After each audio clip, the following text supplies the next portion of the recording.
আমি ২৭,০০০ টাকা দিয়ে টিকিটটা কাটছি ৬টা, এখন ওটা মিস করাতে এখন আবার ৬,০০০ টাকা বাড়তি লাগতেছে। হ্যাঁ দর্শক, আমরা দেখতে পাচ্ছি আটলান্টিক জাহাজের টিকিট কেটে বেশ কয়েকজন যাত্রী তারা যেতে পারে নাই, তাদেরকে টাইম বলা হয়েছে এক সময় এবং তাদের জাহাজ চলে গেছে অন্য সময়। আমাদের তো বলছে 7টার দিকে আমাদের জাহাজ ছাড়া দিবে, আমরা এখানে 6:30টার দিকে আসছি, তো বলতেছে যে আমাদের জাহাজ নাকি সবার পরে ছাড়বে।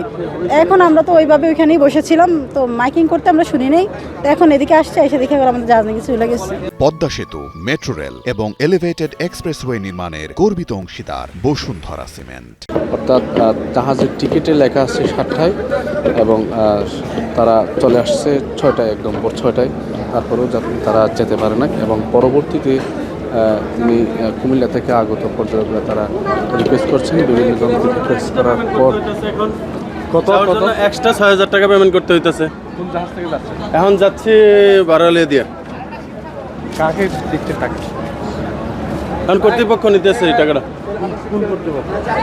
কর্তৃপক্ষ তো বলতে পারতেছে না স্যার, আমরা তো কিছু চিনি না এখানে। একজন কয়টা করেন?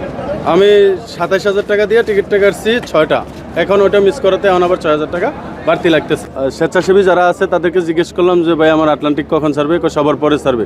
আজকে নাকি জাহাজ ছাড়বি ৯টার পরে, তো জিজ্ঞেস করলাম যে ভাই কটা ছাড়বে, বললো যে 9টার পরে ছাড়বে। তো আমি ওইদিকে অপেক্ষা করতেছি, এখন আসছি, আইসা বলতেছে যে আটলান্টিক চলে গেছে। দর্শক, আপনারা দেখতে পাচ্ছেন আমরা যে দৃশ্য দেখতে পাচ্ছি